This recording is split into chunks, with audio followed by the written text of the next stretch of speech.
Hello, everybody. Welcome to the Gundam Boys GQuuuuuX podcast. Hi. My name's Dawnbreaker. You're not Dawnbreaker. I'm Dawnbreaker.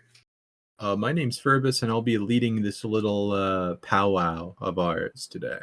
I'm allowed to say that. I'm allowed to say that. I'm allowed to say that. The big episode. Today we're joined by a good few friends of mine and Kentro. Yeah. Well, introduce yourselves, fellas. Well, you know me, Dawnbreaker, the other guy who is part of the podcast and co-owner of Gundam Boys, run by me and Burbus. Gundam. I own one singular Gundam, and I hid it under a bridge. Scheduling was a little weird. This is why it's a big episode, because we did MomoCon, and it was fun. Maybe we'll discuss that not in this recording. And then we got busy with work and scheduling, and we wanted the four of us to be together for this, since the four of us have been watching this together. And then I also saved an orphanage, no big deal. That was so nice of you. Thanks for lending me your Lambo. Yeah, no problem, man.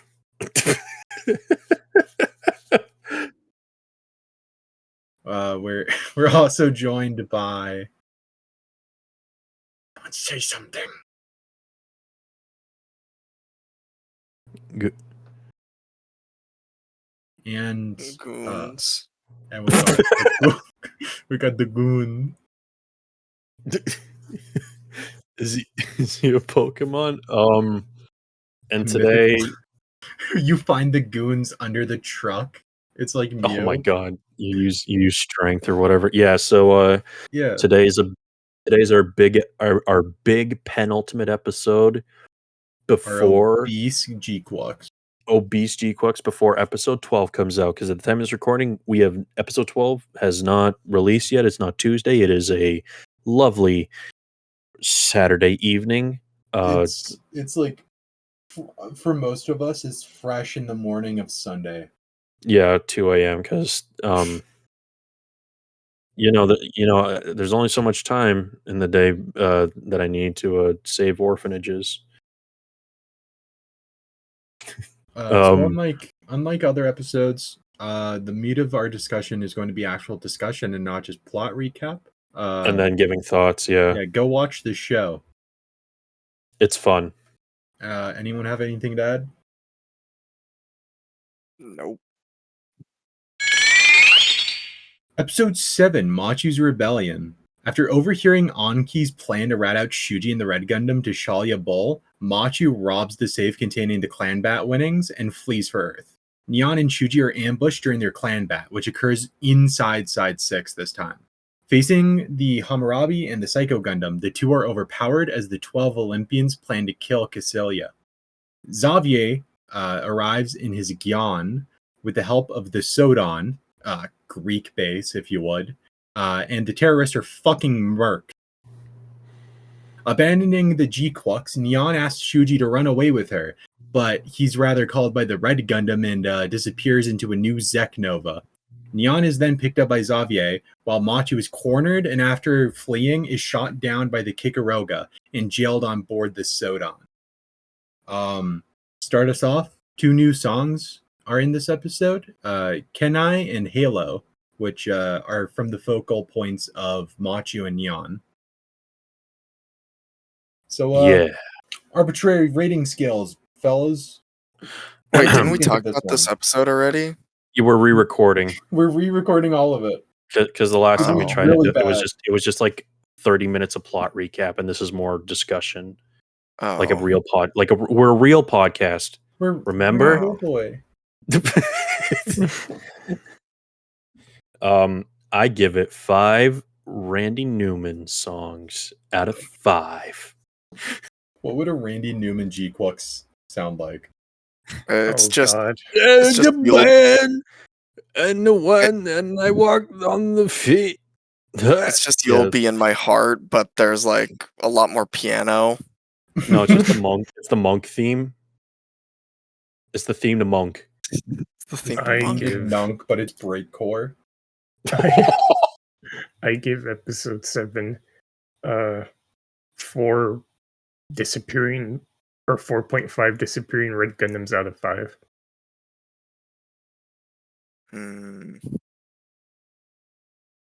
I give this episode at least 3 white Gyans and at least 1 singular Psycho Gundam. Oh yeah. Yeah. I was gonna say and 1 Evangelion reference, but last time I did, everyone got mad and told me that's not the episode when it was 100% the episode, and you guys were just lying and didn't know what episode you were talking about. That's true. No. I will true. never forgive you. I give this 3 Neon Genesis Evangelions out of 3 on Neon Genesis Evangelion. 3 Evangelion endings. Shinji, get into Gelgoog. Yeah, so speaking of that white Gyan in the Psycho Gundam, that episode this episode was really cool because the debut of this universe's Gyan, really great design. Really great design. I can't wait for that kit to come out. The other mobile suit that I liked in his rating that what? Oh, Goons. That Goons mentioned in his rating. I really liked, but they haven't announced a kit for it yet. And I'm wondering, maybe because of the Psycho Gundam? Oh, no. Yeah, they haven't done the GQuuuuuX because so obviously we get GQuuuuuX's version of the Psycho Gundam and it's like so cool because like spoilers, the armor detaches and there's like a glowing muscular structure like underneath, and it has bits that fly around which kind of act like as the little like reflector panels that the original Psycho Mark II had, the little reflector bits to like bounce off the lasers. I don't know, this episode I think was a big highlight for me in terms of just the mobile suit designs that were shown off. How they handled the Psycho Gundam made me very happy as a big Yeah. Zeta and Double Zeta fan. It's nice seeing the Zeta love because a lot of the things at the time, I remember Kentaro was speculating it. I don't remember if Furbus was speculating it, but I was saying like, maybe it could be interesting. I think I said that was like, they aren't that far away from the timeline of events, or like at least when Zeta Gundam would start, because the series current era starts like 2 years before Zeta. So it was really nice to see that, even though I've only seen like 1 episode of Zeta as I slowly work through UC with you guys, it's still cool to see them utilizing characters from Zeta Gundam in an interesting way, or just like taking a spin on some of the aspects of Zeta Gundam, like the Titans being called the Olympians, and of course, their version of the Psycho Gundam. I just think it's really cool. And the Hammurabi is basically ripped straight out of Zeta. Like it's like near 1-to-1, which is pretty funny. In the Psycho Gundam, when it's in Fortress mode flying over Side 6, a song, Mobile Suit Sen from Zeta is playing, which I popped off. I'm going to be honest. I was freaking out. Yeah. This was cool because this, I will say, I really wish these episodes were longer, but it's kind of nice that they didn't just like entirely drop Clan Bat immediately. Like, at least we got through just a little bit over halfway through the show before they like kind of wrapped up the Clan Bat storyline. Which, if this was a 50 episode series, this would probably be like episode 25 when like we would switch over from Clan Bat to all the politics and warfare, or getting more into the politics and warfare side of a Gundam show when it's not a build fighters show. It's just nice. And of course, I've been loving every design. I just keep gushing about the mobile suit designs. That's like been the highlight of me for this show in general. Yeah. I don't know. What do you think, Goons? I kind of, I kind of like the clan battle stuff. Yeah. I am a little upset it kind of got dropped, Yeah. primarily because, like, that one of my big critiques of GWitch is that I don't think it handles the school and then the politics all too well. Because it feels like at some point it just kind of, I forget they're in a school. And then I remember, oh yeah, the only characters I've seen on screen are children. I kind of wish it was either, and this is more just me being a grumpy old man about it, if anything. I kind of wish it was either just the politics of a Xeon victory um, or the clan battles. Just the underground gladiator death matches. Yeah. Which I want to point out, I remember like the whole thing in like episode 1 was it being like, oh yeah, we got to make sure we're not like, killing people. So we go by G Gundam rules of you just got to cut off the head or you got to get rid of the head and we'll call it end. And then they kill Furbus's wife. Shit.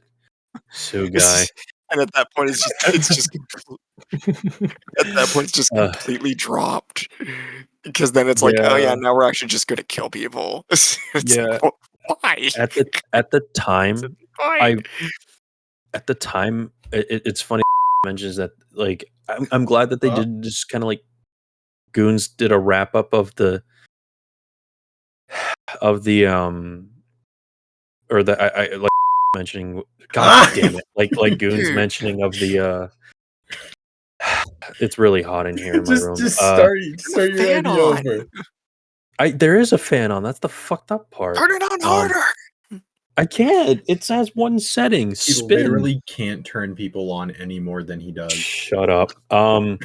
So like Goons was saying the while I think that they did kind of wrap up the clan bat, I am of the same side of the coin with Goons here in terms of them just kind of dropping clan bat because clan bat served as an interesting plot vehicle to introduce new characters and help us explore this setting a little bit. Like, for example, I think that was the previous episode. Was it episode 6 that Sugai debuts with the Gelgoog? No, that's episode 4. Episode 4. So a couple episodes before in a clan bat, we get the whole thing of we see 5 clan bats. 5 or 6 clan bats. Yeah. And one of them is at the like very start of an episode. Yeah. And it's just like 2 Zakus that they jump. Yeah. And then one group is Sugai's Gelgoog.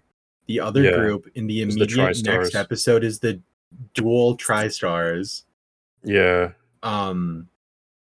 Which like I feel like if they had like a pacer episode in between where it's like, oh, they just fucking killed the Gelgoog. I guess that happens sometimes in Clan Bat.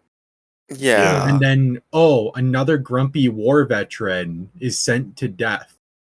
Yeah. I mean, it makes sense that, all these war veterans have no place better to do than there's fight. No war. Yeah, because I thought they were going the route of like they were going to show us like mobile suits that are from the Universal Century, but with like the GQuuuuuX spin on it. Like, the Xeon names now get used because we see this universe's version of a gym, and it's not a gym; it's a Gelgoog. It shares the similarities. It's just like, okay, I'm thinking, all right, what other mobile suits would they refer to with the Xeon naming classifications? Like, what does a Gawk look like? A Jesta from Unicorn? Probably not, because of how early in the timeline it is, but you get the idea. Like, just that whole concept, or like Clanbat being used as a way to like have these new GQuuuuuX characters interact with these alt universe versions of classic Universal Century Gundam characters. Like, fuck it. What if like one episode they Clanbat Johnny Ridden? That would like when you're that would have pulling been from funny. such an extended universe, there's so much you could do. Like What about the Yeah. Blue Destiny cast? What if like they went Yeah. up against like a modified Gelgoog with the exam system?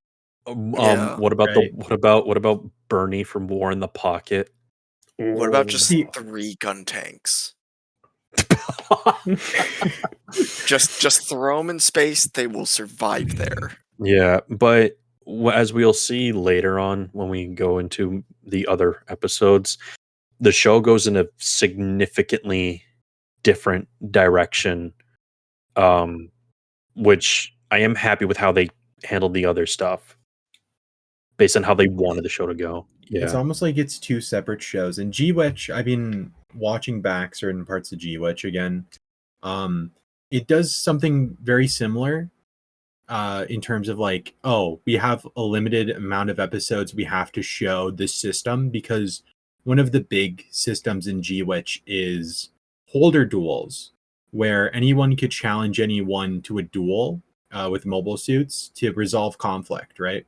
Yeah. And it's used a lot in the first season to showcase how like Goel just fucking sucks and is a pompous asshole because he loses like 15 billion times to Soletta. How the Right. hell was this guy like the top the top dude at that school? Mm-hmm. and It's interesting. you know, Yeah. it's used to like push forward the narrative in a really interesting way. And then at the start of season 2, because they do the aerial rebuild, Soletta's out of the game and has like 15 challenges just like in queue. So she has to go back to back to back to back with battles. And you see so many interesting concepts that even like P Bandai hasn't touched, like super thick specialty armored ones, or like a crab robot, and all of these Yeah, I remember interesting that. designs. And Crab, you my know, beloved. it helps showcase like how dynamic the world is and how people tinker with things. And I think they were trying to do something similar with Clanbat in terms of like showcase different mobile suit variety or like custom Zaku's and the stuff where that certain exists in this characters are. timeline. It's Yeah. just they never had that moment where they could sit down and for half an episode show them actually progressing and getting good at Clanbat, because it goes Machu sucks at Clanbat, Nyaan takes over, and then She's Clanbat's immediately good done. Yeah. Well, I mean, there's a logical progression, or there's a logical answer as to why they stopped Clanbat. You Mhm. know, I really like 'cause- how they end it. because a Like, giant it's- Evangelion appeared. at the very least, it's not just dropped or forgotten about. There's like a very clear and Yeah. logical answer as to Mhm. why they're no longer focusing on Clanbat, or why Machu and Nyaan and Shuji aren't doing Clanbat anymore. Mhm. Because now the stakes have changed in this setting. Yeah, I think the way that I it's did handled is like- really good. I did like how it seemed that the politics were kind of like a side effect of the clan battles, in a sense.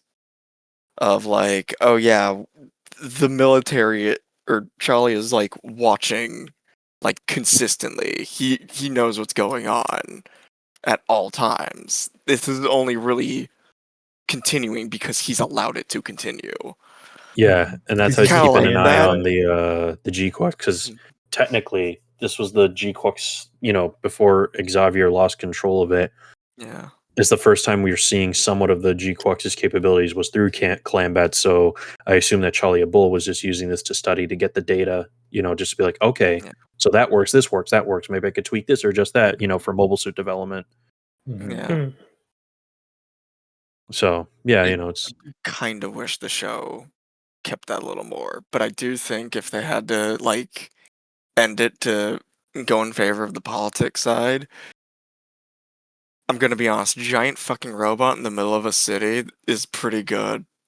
it's a pretty good way to end it all off, Pretty and good do way to like end an end it. cap.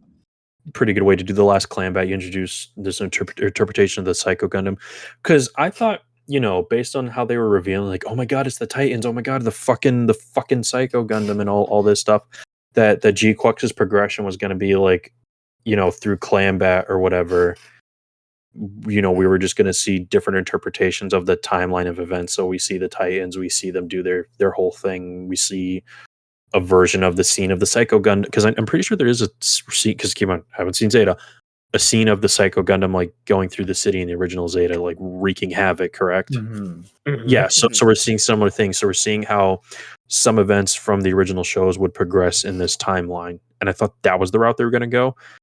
What if at the end of the episode, for no reason, Paptimus Shiroko shows up and it's just a new version of the O?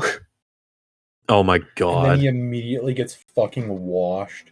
I've heard of the MG of that because they had a reprint. Anyways, and then, but you'll see, our dear listeners and viewers, if you're actually staring at the image on the screen, that changes colors. It changes colors, right? I don't remember. Sometimes. Sometimes it Probably changes not for colors. this budget. Yeah, it depends on the budget. It depends on how much Yeah. I want to punish my computer that day. Yeah, Ferber's computer That's the dying. I gotta budget. get your PC shipped. Anyways, you'll see, our dear listeners, how they nicely wrap up Clanbat and transition in episode 8 into what the actual underlying lore and GQuuuuuuX, the story is. actual story. Yeah, because it's very GQuuuuuuX Part clear. 2, lesbian that- romance. Because it is like two halves, just like episode 7 is the end of Clanbat, and then right at episode 8, it's like all the other shit kicks into gear, the really cool shit. And with that, episode 8. Now recording. I love you. What? Huh? Episode 8, Falling on the Moon. This episode finishes the beginning segment, you know, from the beginning film. You know, the thing that's in episode 2. So it showcases the ending of the beginning segment and also what happened to Nyaan immediately following episode 7. So, part 1 of 2. 0079, December. The Earth Federation forces decide to launch a final attack on Zeon, pushing the asteroid Solomon towards the moon as an attempt to cut off supplies to the Zeon on Earth. Cassilia sends Shar and Shalia Bull to stop this by planting bombs that would separate the asteroid. This scene, very similar to what plays out in Shar's counterattack, is actually kind of different, as Shar ultimately decides, maybe it's better if we level the moon. However, he's attacked by a tricolor light gun cannon piloted by Sayla Mass. Shar's Alpha Psi combo overloads, reacting to a mysterious Rose of Sharon, and an energy blast drills a hole in the asteroid. This is the first Zek Nova, and Shar disappears. In 0085, following her kind of like forced joining of Zeon, Nyaan is personally attended to by Cassilia, who pampers her in an attempt to convince her to pilot Zeon's new mobile suit, a sister system to the GQuuuuuX, the G-Fred. Xavier and Nyaan check out the machine and meet Miguel, a friend who had previously been in the running to pilot the GQuuuuuX. They discuss the mysterious death surrounding potential pilots of the G-Fred. Miguel attempts to kill Nyaan, but is stopped as she telepathically communicates with the G-Fred, resulting in the death of Miguel. Machu is on her way to Earth, just doing Machu shenanigans. So, He's arbitrary machoing rating. out. Machu maxing. Machu maxing. Macho had to complete some side quests. All right, I give it one Fred from Scooby Doo, but purple. Um, All right, I'm gonna do a deep cut reference. I give it 5 Fred Figglehorns out of 5. but are they purple? Yeah, why not? He's had a purple shirt in some videos, right? I don't know. I never watched Fred. Yeah. That's where I Logan give Paul it- got to start. I give it 4 Cruel Angel's Feces out of 5. I give it 3.5 poisoned cakes out of 5. Oh, I forgot Oh. about that. Yeah, that's how he did it. Yep. That's how all of his friends, he murdered all of his friends with fucking poisoned cakes. And somehow So Nyan's the only one who figured that out. yeah. Oh, so I do want to mention in episode 7 something because it ties into an episode 8 something here.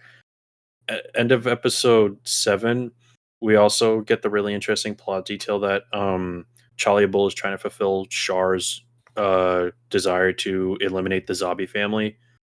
So that's why it kind of does the old 1-2, because we see the Kikaroga and the man, which is really cool, because a lot of mobile suits debut in the episode. But anyways, the point is, he was under suspicion that he's trying to assassinate Caecilia. Then, he defended her, gained her trust, right? And now, it's like, well, my plan is actually to kill both Giran and Caecilia. So, Charlie's a double agent, but now we kind of see some more of the infighting that's happening in Zeon, because the rumblings of a civil war are occurring, which I think is really interesting. I kind of felt like the episode was just a really self-contained episode before they start getting to all the crazy lore shit in the final few episodes. It's a very neon-centric episode, which a lot of people really like. Atta-girl. Yeah, considering her backstory about her being a refugee from... Which side was it that gets gassed to hell? She's from side 2, which had a colony that was gassed and then dropped on Australia. For Operation British. Yeah. Operation British. And Operation British happens in this universe, right? Yeah.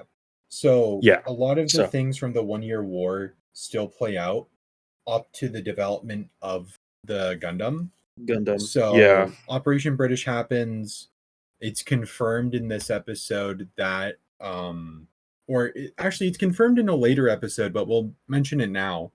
Degwin Zabi is dead, and Giran probably killed him. And Zeon Zai Daikun was just fucking murked by the Zabi family. It's just confirmed that they murked him. Yeah, because like I said, we're starting to get the rumblings. Because what's happening is this universe is on the cusp of a civil war, because it's not there's a fly in my room. It's not Zeon versus the Fetties like it was in the original show. It's Zeon versus Zeon.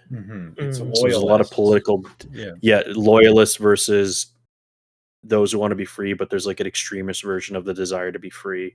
So it's just a really bad civil war. Yeah, it's just people who think Caecilia's right or people who think Giran's right. Yeah. Very much Caecilia versus Giran ideologies. In terms of the strongest survive, or Caecilia's ideologies that I can't fucking remember. Well, Caecilia is more new type focused. Giran's more strength and political power. Yeah, like Adolf Hitler. That's what his dad told him. What's up, Goons? No, I was agreeing with you. Yeah, so you're agreeing with Hitler? No, fuck. Adolf Dawn over here. Average Zeon fanatic.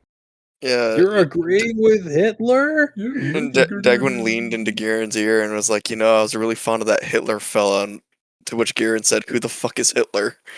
Then he went on a Wikipedia deep dive. He got red pilled off the Wikipedia. Yeah, I just I think it's I don't know. I just think it's kind of weird, but also kind of cool that that this late into the show's run, we're getting our in this case our secondary mobile suit. Or our secondary, our tertiary Gundam, because the Red Gundam has kind of been acting as the secondary mobile suit for a good part of the show. Yep. The G-Fred's not even in the opening. They haven't updated the opening, and I don't think they will. Yeah. Which is very it's kind of it's funny to know. Obviously I'll get the big thing out of the way. The G-Fred is very much, its color scheme is very much the rebuild version of Ava Unit 1, with the purple and the orange and the green midsection abdomen. But I also want to point out, and everyone's more than likely noticed this, it has the exact same body as the GQuuuuuuX, it just has a different head. Yeah, pretty much. So you could paint might be different too. No, it's literally the same. It's all the same except the head. Yeah. Except the head. It's the funniest thing. In particular, were thicker. No, maybe I mean, I haven't It's- gotten a good look at the feet, but it's also I thrusters. did. So I did get a good look at it. They are the same body, different head. I looked at the animation art. Which, in theory, if you got an HD GQuuuuuX right now before the G-Fred came out, you could paint it in the G-Fred colors and you have like more than 90% of a G-Fred. Yeah. Mhm. You just need a different head. To be Because fair, they have the same armaments, beam sabers, everything except the head. To be fair, the G-Fred is coming out in August for Yeah. the high grade, so not So it is too coming out next month. Yeah. long of a wait. Yeah, there's not a crazy long way. Although at the time, it was a bit of a ways away. Yeah. Well, I mean, this episode debuted less than a month ago, like 4 weeks ago. Yeah. Right? And Something like that. we're still a ways off from August, and then of course, the North American release of the model kit's going to be another month or two delayed. So Yeah. you're not going to get it for a while after the show, which kind of sucks. Because I think Yeah. in terms of like G-Witch, and I'm going to say this because G-Witch was the last show that was going on, they were able to release the Calibarn like basically the week that it debuted in episode. Yeah. It kind of sucks that's one of my two gripes with GQuuuuuX. I'm not going to mention the other gripe until we get to episode 11 in this discussion, but my major gripe, and it's just a personal nitpick, all of the cool kits apart from the police Zaku and the titular GQuuuuuX are coming out after the show's going to be over, so you don't get to enjoy having the kit while the show's airing. And I feel like there's like a really special time, like when I was keeping up with Build Fighters try week to week when I was a kid in high school. It was nice getting the kits as they were coming out and like enjoying the show and being like, oh man, I have that kit, it's so awesome. But now you can't really do that with GQuuuuuX at the time of this recording, because with the exception of like right here in the not Japan, so just anywhere that isn't Japan right now, we only have right now the GQuuuuuX and the Police Zaku as HD kits. In the Go. We can't get the Gelgoogs aren't out in Yeah, they are. my neck of the well, okay, yeah. So in where in Furbus North is, America, they are. If you did the pre-orders a few months ago, oh well, they haven't been and like the Red officially out Gundam retail will in the be US out for me. by the end of this month or next month. So you will Okay. get the Red Gundam, the two Gelgoogs, Please Zaku, and the GQuuuuuX. So that's 5 kits through the show. And they've been announcing all of the kits as the show's gone on. Yeah, so at least we build get up the hype. announcements as they happening, but At like least things didn't leak. Because like if something like the Gyan were to leak in episode 4, then it's kind of like, oh, well, that sucks. yeah. I'll just say this last thing about the kits, and then I wanted to point out Furbus had some references that he picked up on written down. There's it's just right now if you were to go out to a hobby store right now, you could only get GQuuuuuX and Police Zaku unless you pre-order the other stuff. But right now, all that stuff's in Japan. The rest of them, so like Red Gundam and the Gelgoogs.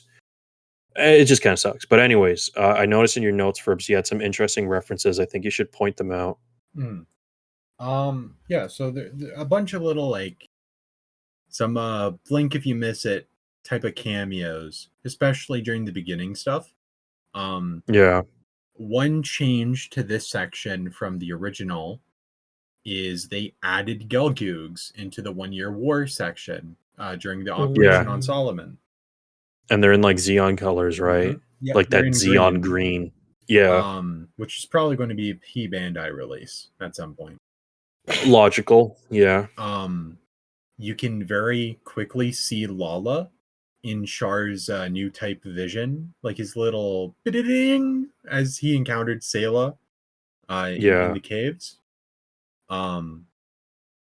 Nyaan is from side 2, which is, I think, really interesting because it adds a lot of development to who Nyaan is.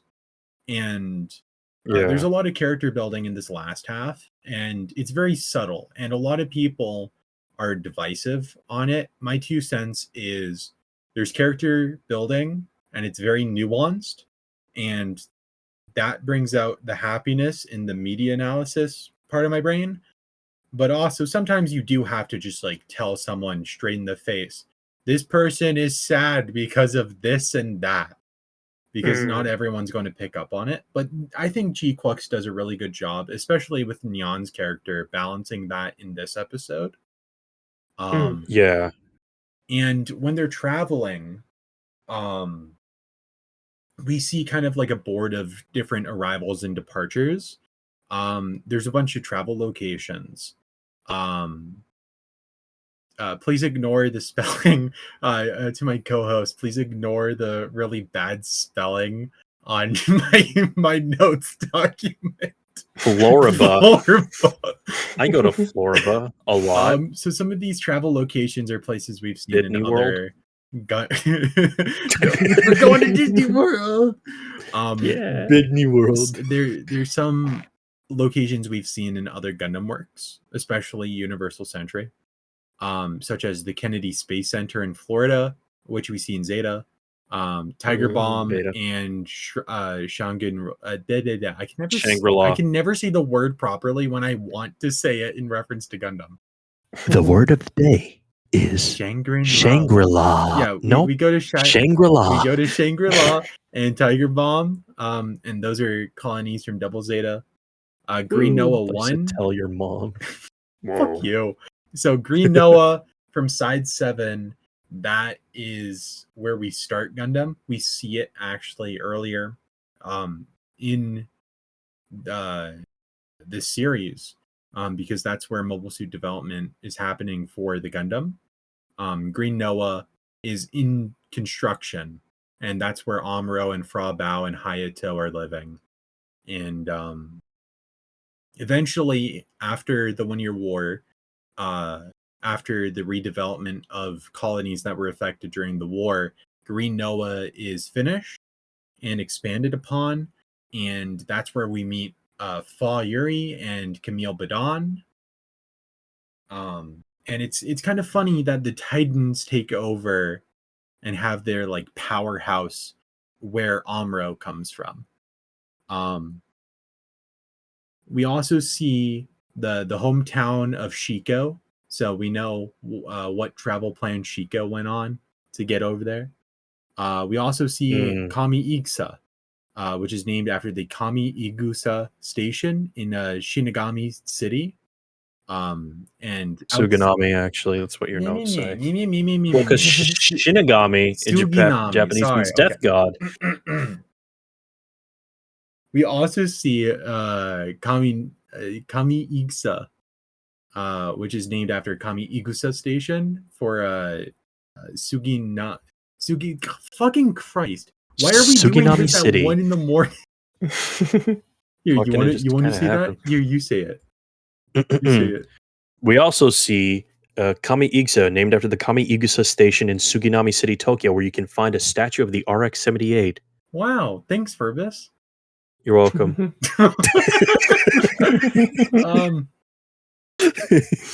In the beginning segment, when Sheldon goes into the Zeknova over the line, over his radio communications with Shalia, we hear him say, "I can see time," which is the dying words of Lala Soon from Mobile Suit Gundam. Yeah. So actually, I want to touch on that because if anybody who has been keeping up with this podcast, thank you. If you have been keeping up and have watched every episode, you would remember one of my most major gripes with how they showcased the beginning content from the movie was that they cut out that whole segment. And now it pops up in episode 8, which I am both happy and about. I'm happy that, yes, people finally get to see everything that was in the beginning segment and also that new footage with the new mobile suits in there, which is really cool because we didn't get those in the film version. Those weren't there. That's like all new. The other thing that makes me very confused was, did they intend for GQuuuuuuX to be a couple films and then it got turned into a series first and then it got turned into a series later? Or was this the plan from the get-go? Because technically what you're getting from GQuuuuuX at the beginning, which is supposed to just act as like the little taste test before the show came out a couple months later, is episode 2, episode 1, no, sorry. It is episode 2. Then episode 2 gets cut in half to insert episode 8. Then we go back to stuff that happens at the end of episode 2. Then we go to episode 1, and then we go to episode 3. And I think we also go to episode 4. And then we go to episode 4, and then 5, then 6, and onwards, right? Right. Well, I'm talking about what the movie consists of. Well, So- the movie only covers episodes 1, 2, and 3, and then 8. this part of 8, which And is like half of 8. 5 minutes of 8. It's still kind of funny. I And will admit it's a little strange. GQuuuuuX was always supposed to be a series. They just decided on doing the movie because that's been performing like ridiculously well in recent times. It was really Like- it was a good film too. I enjoyed it. For but, context, GQuuuuuX the beginning, them doing that, it made them like basically all of the money back on the show already. that's kind of crazy, And- actually. Dawn to Dawn did that recently with Evil Eye, which is like the first 3 episodes of season 2, and Yeah. that's made like $500,000. Ooh. Is it $500,000 or like 500,000,000? It was some like I ridiculous think it was amount. Point I is, wanna say $500,000, 500,000,000. big is number, ridiculous. very big numbers, Lots of money for an anime film. big numbers. Yeah. So at the very least, the entirety of GQuuuuuX the beginning exists within this series. There is no cut content. I see the beginning. It says, Yeah. Shiko Sugai before she gets fucking massacred. Yeah. And then one of my theories was that the Zek Novas, and keep in mind, this theory is completely wrong knowing what we know now. My theory was that the Zek Novas were like some form of time travel, hence why the Red Gundam just randomly showed up 5 years later after it initially disappeared because it actually jumped forward in time. That was one of the things I've mentioned before. I mentioned it in the movie discussion. I mentioned it early on because I thought, foolishly, that they just removed that whole section of the beginning segment. Furbus mentioned beforehand that they were probably going to insert it somewhere else in the series. I was still pissed about that, but yeah, that was like my big theory because the Zek Novas are kind of like a big mystery in this show, and I thought it was some form of like jumping around in time. You're right, Todd. I love Sonic CD. Yeah, but that's something I want to point out about this. Zek Nova fuck. hits Sonic CD time travel music. All of a sudden, you hear "Live and Learn" from Sonic Adventure. One of the Char things I like. turns to Machu. Machu, you don't understand. You have to. Puts on his glasses. Live and learn. And then he becomes like super sharp, so his hair just becomes even more like brilliantly gold and blonde. Starts making but out one with of the- Amuro. One of the things I like about this show is the room that it leaves to like just let your mind like put the pieces together. The theories that you could come up with because of the breadcrumbs that it leaves, I think is very interesting. And that's been one of my favorite things about the show, a major highlight for me, if you will.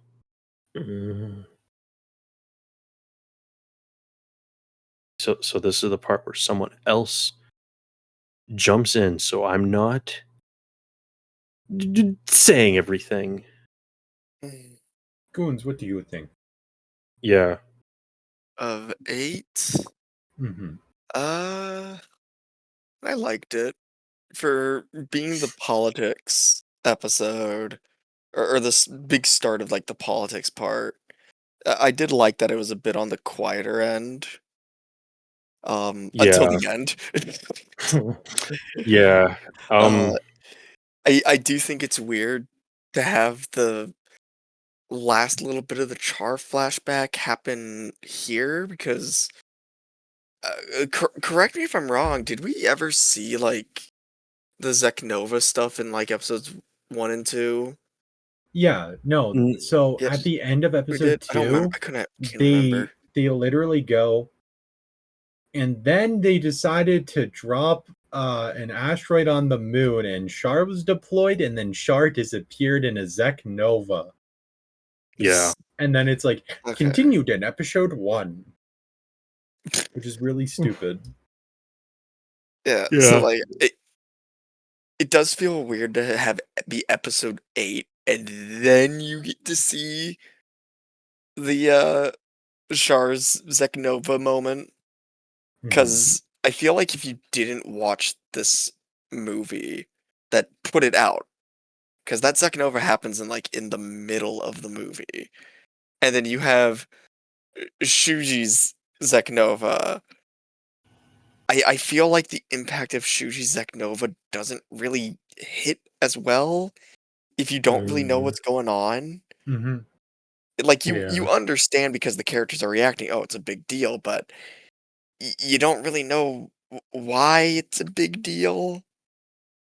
Yeah. I Hey, feel like the goons. movie just kind of yeah. Guess who didn't watch the movie? Me. So Kentaro, Blame did it you? on the misfortune of your birth. Yeah. Oh, Um. So I do think it's weird introducing it now, or showing it now, not introducing. But I feel like it should have been shown like before episode 7.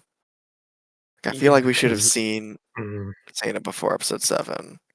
it's weird because it's like I really like Shuji as a character, and it's like in retrospect, I get what they were trying to do, but it's like me not understanding like how Zeknova really works until episode 8, and then coming to the realization, it just feels very jarring for Shuji to disappear like that, if that Mm. makes sense. It's kind of Yeah, and then tonally episode 8 that's doesn't weird. really. Episode 8 then decides to explain it. So it's I kind did of what I mean. something did click in my head as you guys were talking, because in the movie when we get to that part, that's when they start talking about all the Rose of Sharon stuff. Right? With me so far. When Mm. keep in mind, I'm pretty sure it isn't up until episode 8 that they actually start talking about the Rose of Sharon, because they didn't mention it before, They do. right? Well, like They do? Oh. Shalia's looking for it. He talks about it a little earlier on, but that's only like Okay. after the Black Tri-Stars. That's like right before this The new big part. stuff. Yeah. So yeah, and then this episode, with its beginning segment, starts going into more of the Rose of Sharon in terms of like what kind of happened with Shar. So maybe that's why they did it, just so that it's like an indication of like, okay, we're focusing on the Rose of Sharon now, you guys. And just Yeah. something along the lines of that. I think that's maybe why they did that. It's still a little strange the way they spliced it, but I don't think it affects my enjoyment of the episode, if that makes sense. Mhm. I'm the Yeah. It opposite. doesn't I- really. I think I think that's also because episode 8 doesn't really focus on the Char bit, because it's more so, oh hey, it's time for the indoctrination to happen. Also, Mhm. watch this poor Neon's fucker part of get the con- vaporized.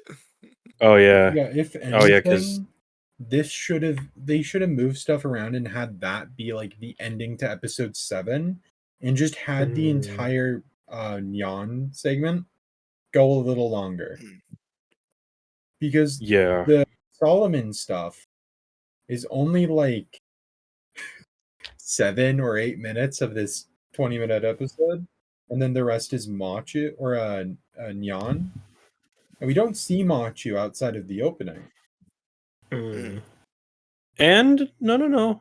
There's one little clip at the end of Machu burning up in the atmosphere. Well, you don't see Also, Machu, you see the GQuuuuuuX. Well, Also, yeah, hold all right, up. yeah. Correct me if I'm wrong. Wasn't Shirozu introduced in this episode? Mm-hmm. Okay, New just making character sure. introduction, everyone. Who could it possibly be? Oh yeah, Shirozu. Yeah. Wow, that name totally So isn't hot, written dude. out exactly as Char. Oh, and also he talked in that episode, right? I don't think Mhm. so.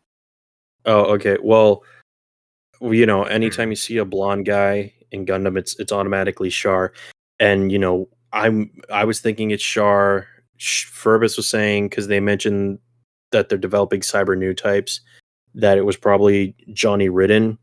He could have been like That a was until fucked up Johnny or something. yeah, some version of Johnny Ridden, but that was until we kind of get more context as to what exactly is going on in this show. Mhm. And I think with that, we transition to episode 9, maybe? Yes. Okay. Yes. Thank you for being mindful of the time. We just hit 30 minutes for this part. This is going to Perfect. suck. My Jeez. entire day tomorrow is going to be editing this fucking podcast. Episode 9, The Rose of Sharon. So this episode begins with Machu entering Earth's atmosphere. What we saw at the end of the last episode. And the GQuuuuuX crashes into the sea, and the cockpit ejects into a core fighter. And just a little aside, really quickly. Don and I kept going back and forth while we were watching the show. Is there going to be a core fighter? Is there going to be a core fighter? He got his hand on the model kit around this time and was like, yes, the backpack is a core fighter. I'm like, how Yeah, does that work? And then immediately we see how it works. it was great. So Machu awakens after the crash, injured in a mysterious mansion somewhere in India. She quickly learns that this is called the Kabas estate, a brothel, and is a guest foreseen by a mysterious mistress. The episode flashbacks to before her crash, where she's interrogated on the Sodon, the Greek base, if you would. And Shalia gives some insight into the Rose of Sharon. He describes it as this powerful, mysterious thing that should not exist in this universe. Machu is then guided by mysterious text messages, the one that we started the show with that said, let's get to the beginning. And she's allowed to flee from the base by Shalia. On Earth, Machu encounters Lala Soon, a new type who has visions of the other side. The two have a conversation in new type space, or Kira Kira, where she discusses her dreams of falling in love with Char and Amuro Ray. A plan is hatched to flee the estate, but as the mansion burns, Lala stays behind to protect Machu, saying that she will wait for Char to free her. Machu returns to the GQuuuuuX, which is now at the bottom of the ocean, having landed on the Rose of Sharon itself, the mobile armor Elmeth, piloted by a Lala Soon frozen in time. Something just fucking fell over downstairs. What the what the fuck? They fell due to the gravitas of the plot, of the plot reveal. So yeah, what would we rate this? Arbitrary ranking scale, everyone. I give it a 2 big ass brothels in the middle of fucking nowhere. I give it 5 sleepy little women out of 5. I give it 4 hot adult Lalas out of 5. Oh, that's exactly what I was going to rank it. All right, first you gotta. It's time for your ranking. So, I rank this 4.5. Lala Soon is a prostitute out of 5. I agree with you. I'm changing my rating.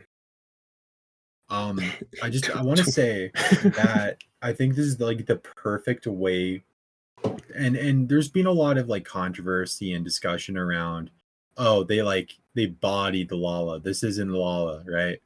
This is exactly how she'd act if she never got thrown into the plot, right? Yeah.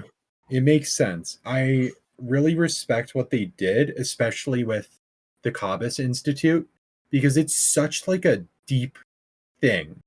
So, I know I showed you guys the Origin series. So you know how Lala shows up and is freed from indentured servitude by Char while he's working on a Jaburo construction site. Yeah, and they kind of live together. Mm-hmm. Yeah. That's not what Tomino intended originally. That was a new backstory from the origin manga. In 1997, Tomino wrote 2 short novels, which later got compiled into one big novel entitled Secret Rendezvous, Amuro and Lala. So this really showcases like Lala's autobiography.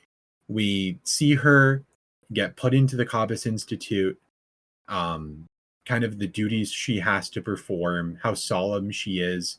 Her new type intuitions already showing off while she's on Earth.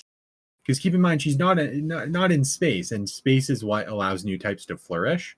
She's like a grounded new type, but is able to, demonstrate all these abilities. And then it shows how she met Char, and Char eventually bought her freedom from the Kabus Institute. And, her interactions with Amuro and her going to the Flanagan Institute. And it's such a deep cut because I know for a fact a lot of English fans who are going, oh, this is from this book. This is from this book that you haven't read. They haven't read the fucking book. They read the wiki entry. Yeah, like me. So, no, I'm kidding. I highly respect the gall to introduce Lala in this way, only for her not to be the Rose of Sharon, and for the Elmeth and a different dimensions of Lala soon to be what the Rose of Sharon Sharon after. See, Lala's not the Rose of Sharon. It's Lala. you see, it's not about Lala. It's about Lala. It's about Lala. You got to change the emphasis to indicate the difference. Lala. Which it's not about Lala. It's about Lala. And that contextualizes a lot of things. And I brought this up. I know for a fact I brought this up in the episode 4 discussion.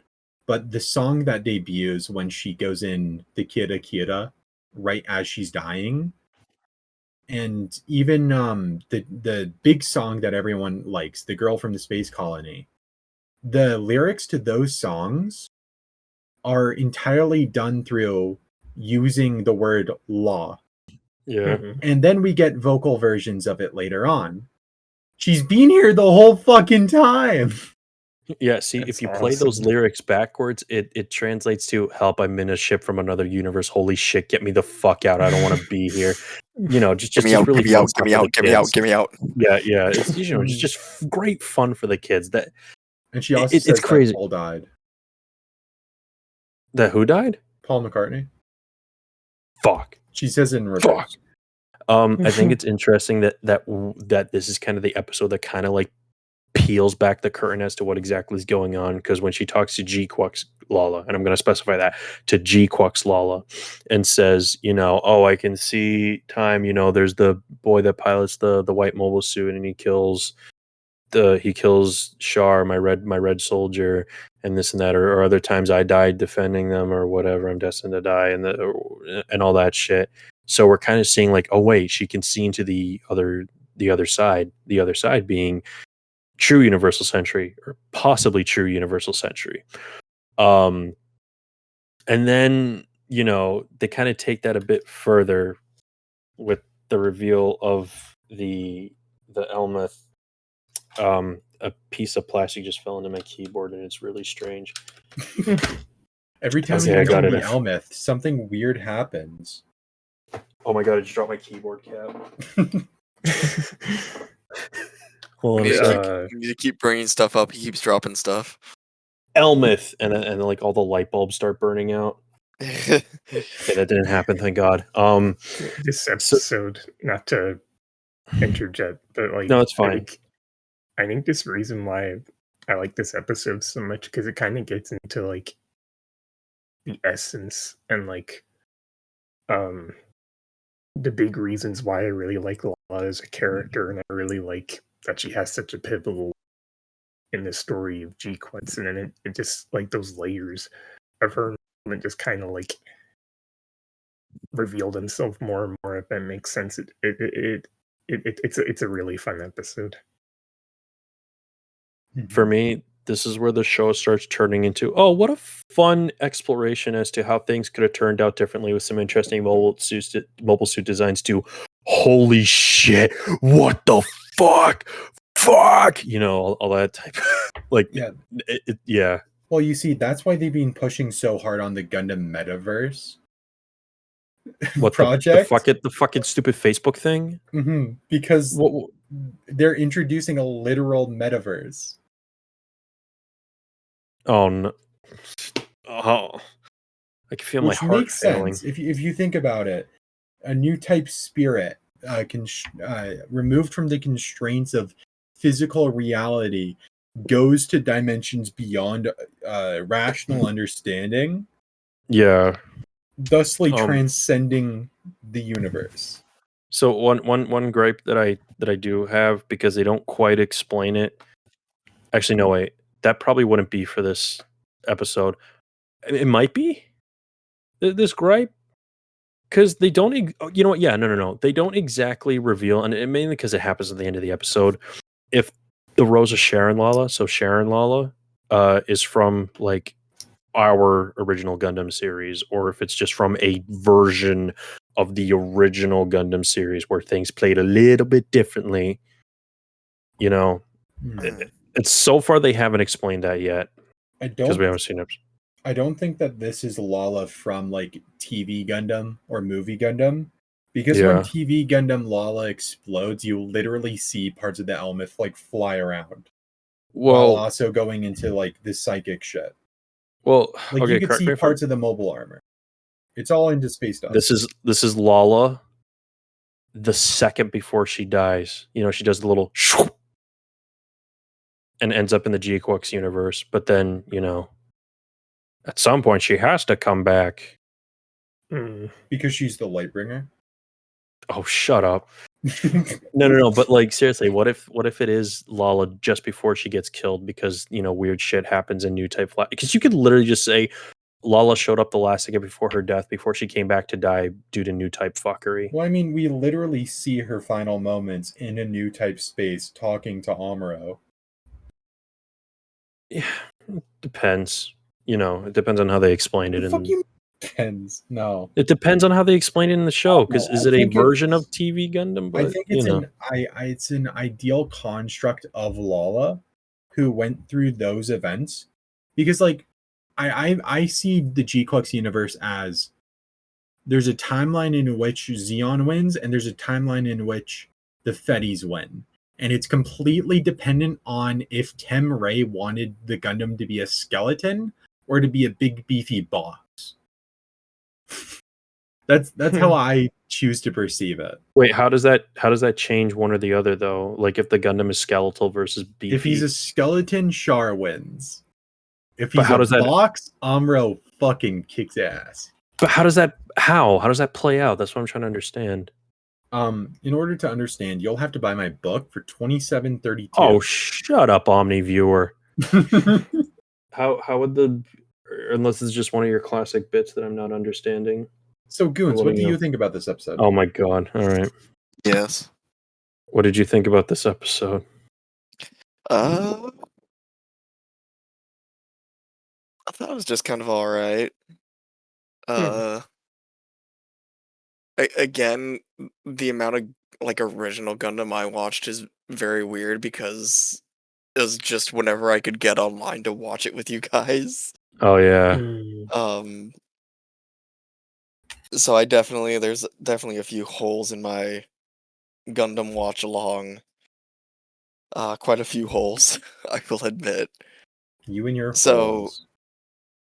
I don't think, for me personally, this episode hit as hard as I think for some others, because I didn't really have a lot of time with Lala.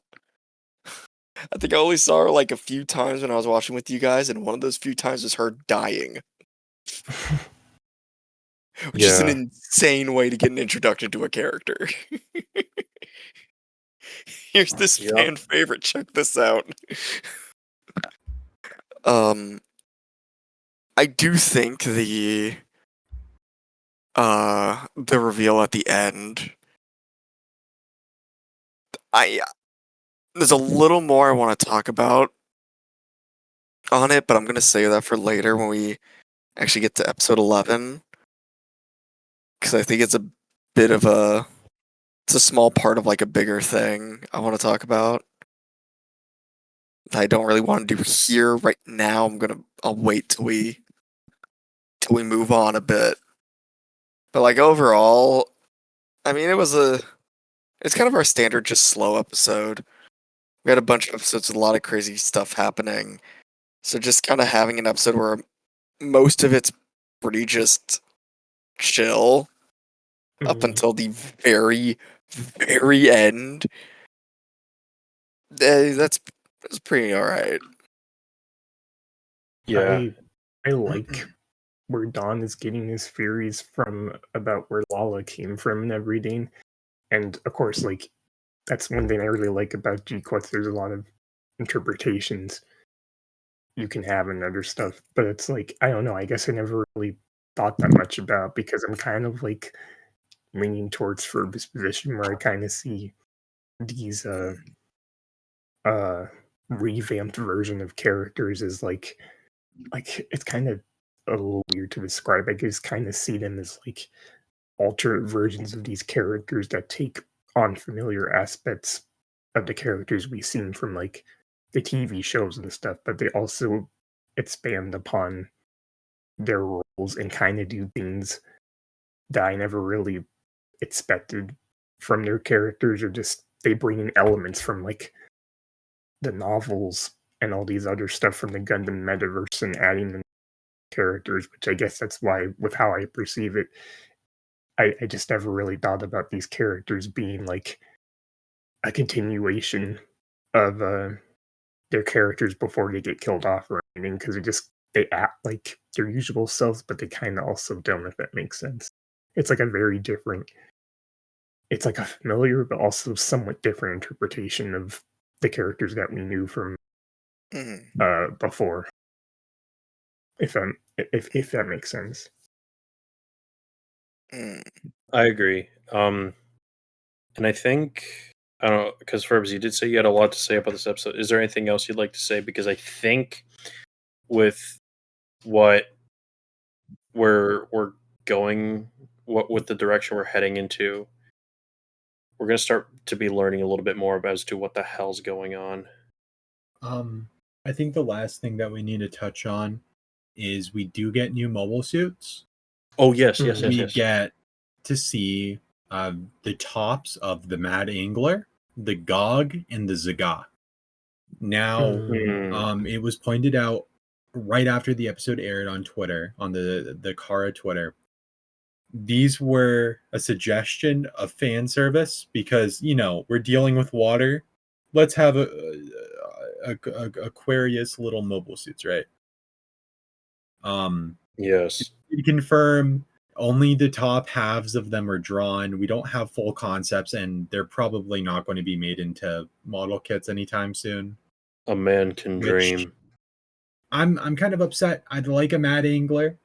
I'd like a GQuuuuuX Gog, but we just got the Zagok, and we're getting another Gyan, so I guess we'll have to make do. I'm sure people will kit bash their own stuff.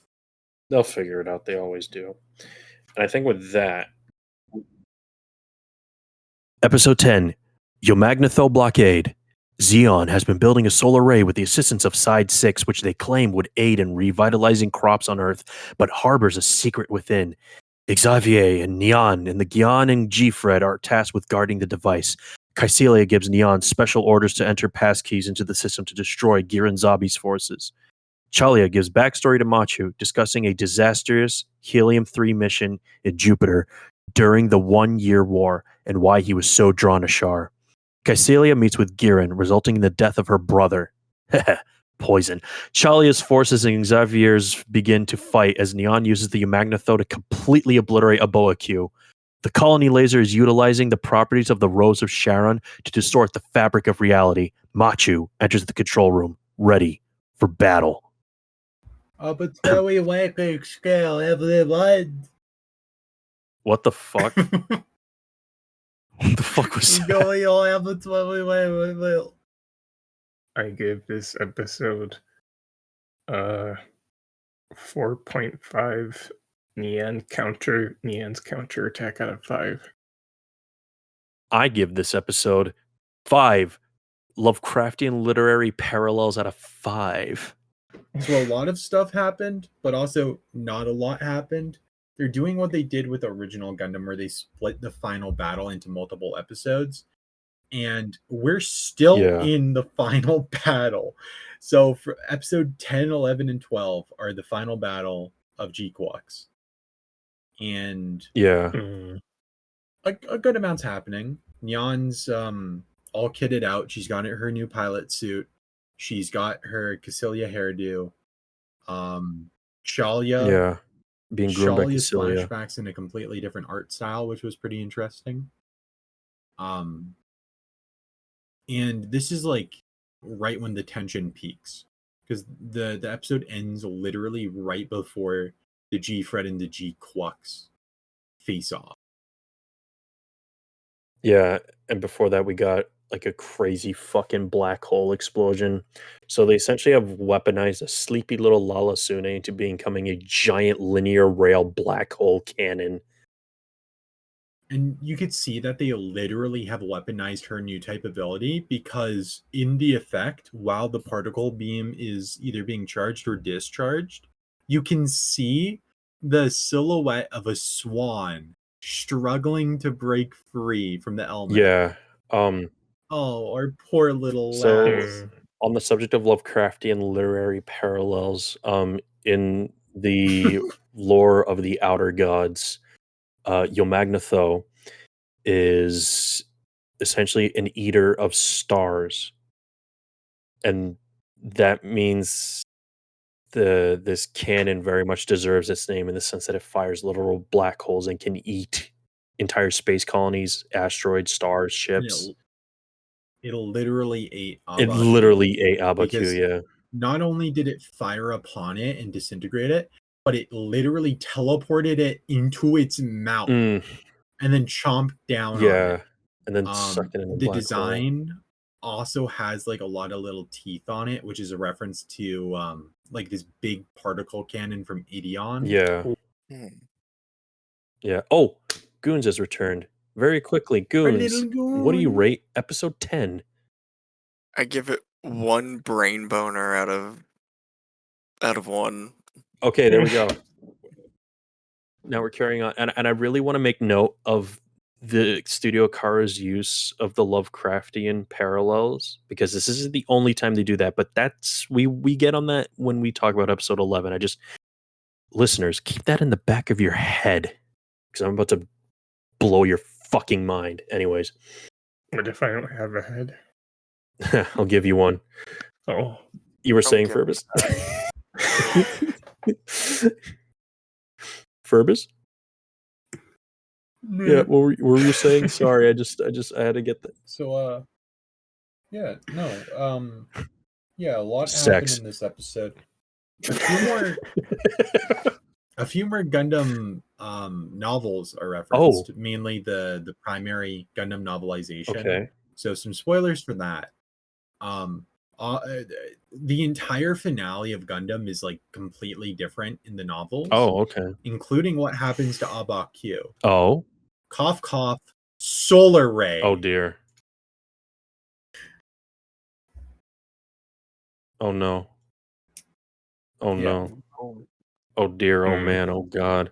Oh god. Oh man. So there's this ongoing nuanced battle. So there's 2 fronts to this battle. You're talking about the novelization right now, right? No. To the episode. Okay. So there's Xavier's forces, which are loyal to Cassilia. And then there's Shalia Bull's forces on the Sodon, which are against the defensive team, but they're also working with the defense. Yeah. So those are the ones fighting against the Horde of Gyan. Yeah. So that's ongoing. Shalia's in the Kikaroga battling Xavier for literally the next 2 episodes. And I want to just take a quick pause here. Not in the corner, just I didn't get to talk about how fucking cool Shalia Bull's Kikaroga is, because because Mhm. I love the fact that there's like a little mobile suit hiding inside of it, and just guys, that thing's called the Man. Literally, he is the Because man. Charlie Bull is You the ain't even a fucking man. I could not address that Kikaroga, and I really hope we get a model kit of that. Anyways, continue. I'm sorry. Yeah, no. So it's this ongoing battle between the two. And it doesn't matter that Cassilia kills Girin. This shit's already happening, right? War is breaking out. The tensions flare. Yeah, the big Xeon civil war, if you will. But as this happens, Nyaan kind of like fucks off in the G-Fred, goes into the colony array, and takes control of the solar Yeah. ray, and inputs this really long password, which is in hexadecimal. And so this little code that she enters is the names of the artists involved in the opening and ending themes. It's Tonze, who did Plasma, and Hoshimachi Suse, who did I Don't the Care, ending theme. the Okay. ending. Yeah. Yeah, which is a really nice way of showcasing that. That's nice. That is a nice reference. Colony laser. So like since the Titans episode, they've been hinting towards the solar array, the colony laser, and I've been freaking the fuck out. I'd be like, and every time they kind of like brush past it, I'm like, oh, never mind. I guess they're not doing that. And then they're doing it, and it's the central like conclusionary area of this show, and I feel so vindicated for pointing out, oh, that shot looks exactly like how they show off the solar array. The Yamagnetho is definitely like incredibly fucking dangerous. Because like I need to reiterate, it fires black holes as ammo. Like, I don't think I've ever seen anything like that. Like, of course, I've seen like guns fire miniaturized black holes and it does this and that, but to this scale, like it's fucking insane. Like how scientists even come to like, yeah, you know what'd be really cool if this gun fired literal black holes into space. Yeah, it's crazy. I do want to point out, seeing the Gyans do their maneuvers is really cool because we get to see more mass-produced big Zams in this episode. They're being utilized, and one of them shoves a lance up the butt. Oh, hey, Big Zam. Big Zam, yeah, Big Zam asshole. So yeah, I don't know. It's just really cool. Just kind of seeing the Gyan team do like their big tactical maneuvers, trying to take everything out. It's good. It's good stuff. I think my favorite part was when Puridun appeared and Oh, just like no. kind of like Yeah. started destroying the world. Yeah. That was my favorite part. With her giant Pududun cannon. Yeah, and she went Puridun beam and just like obliterated Abaku. Yeah, no. This is definitely one of those like they're trying to circle around the big stuff. I guess I'll say it here because I think it's irrelevant. This was my second like gripe with this show. Not the biggest because I kind of understand it because of what they're trying to accomplish in the show, which we'll find out later. Is that the character development for Nyaan and Machu kind of feels like it's taken a backseat to the plot.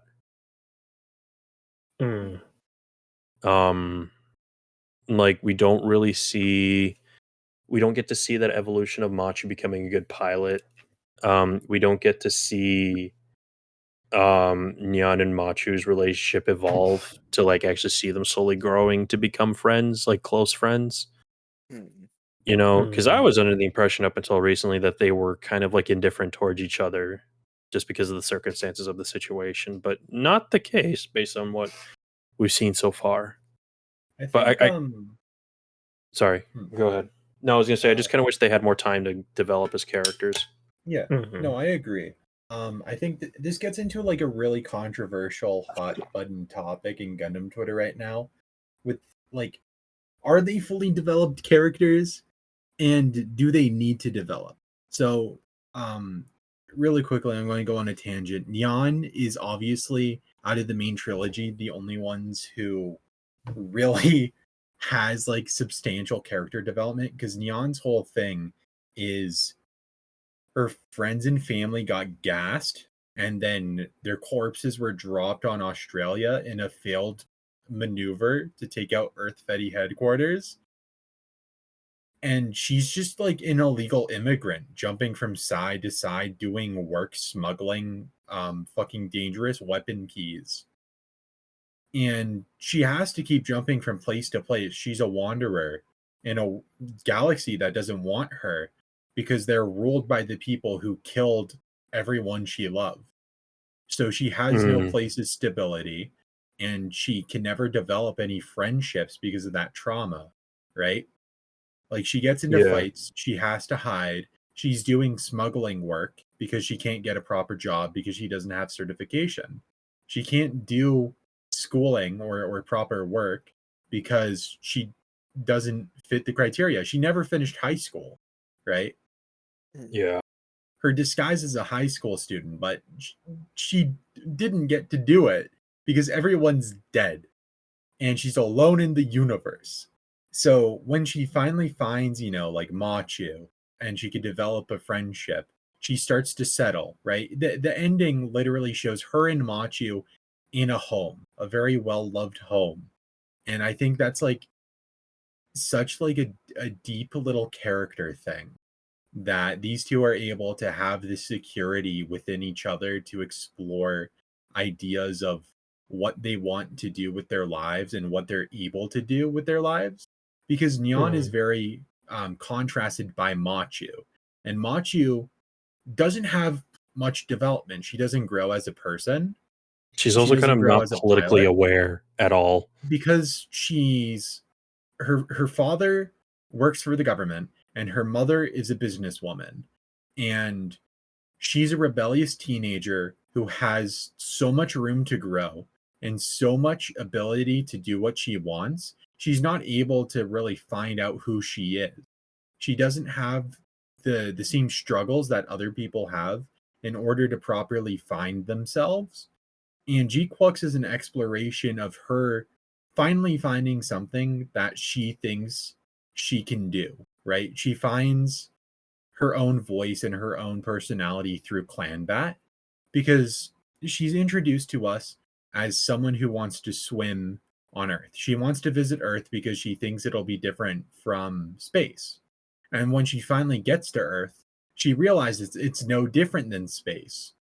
And, that kind of gets the ball rolling. She doesn't know what to do. She's kind of thrust along, especially towards this latter half of GQuuuuuuX. She's literally incarcerated and forced to pilot the GQuuuuuuX because it's pilot the GQuuuuuuX or you rot in a prison cell. And Oh yeah, because now she's a wanted fugitive. even there, she's pampered because Komoli's giving her different clothes so she doesn't have to sit in her pilot uniform, right? And she's a pampered, spoiled girl. And I think that's okay, right? Because we don't know really how long this is happening. We can assume probably 2-3 months have passed since the start of Clanbat and when the Sodon infiltrated Side 6, because I think they stayed around for like a month and then the rest of this stuff is happening over another month. That's not a substantial amount of time for someone to have a lot of character development, especially in peacetime, because this is like a commentary on how people who can thrive in wartime situations are stagnant during times of peace, which Gundam touches on a lot. So, this long winded rant is just to say, I think there's a lot of character intricacies especially in the dynamics between Nyaan and Machu that aren't inherently like on the nose. They're not thrust into the spotlight as much as they should be, but Yeah, these little it's there. character intricacies are there. You just Yeah, kind of have to like sit with this stuff. And the more I sit with GQuuuuuuX, the more I like certain parts of it and the more I dislike certain parts of it. It's kind of like this two-toned thing. yeah. For me, I'm because the show recently has become divisive because of all the stuff that's been revealed to us. For me, I still enjoy the show very much. I think it's is becoming one of my favorites, just of how like awesome it is, even though it's very short. Um, and even then, even if that stuff, though the character caricatures aren't put up in the forefront, it doesn't bother me as much as just one thing I felt like I should mention because it is like, we never really got to see them do this or that. You know, it's just kind of like, oh man, I wish we had more time. That's all it boils down to. I'm enjoying the show and I don't want it to end, even though it ends next week, unfortunately. I feel the same. How do you feel, Goons? About the episode or just the show in general? The episode and the show in general, Oh, the moral. episode. Oh, Let's just focus on the Uh, episode then. Yeah, focus on the yeah, episode. yeah, that works because I think the show in general. I'd need to talk about episode 12. Okay. I trying to like remember episode 11 to the best of my ability. Oh no, we're not talking about 11. We're talking about 10. 10. Yeah, Oh, 10. Sorry, I'm all confused. we're almost there. Wait. To be fair, 10 and Um, 11 bleed into each I other mean, a lot. it still stands. I remember really much the end of it with the giant, brain boner cannon. I still find very funny. The brain Of just boner like cannon. how do we power this giant super death weapon? Okay, so we get a guy. Have you seen the movie From Beyond? Oh my god. Oh, yeah, speaking from Yeah, beyond. we're doing that. Speaking of, sorry, go ahead.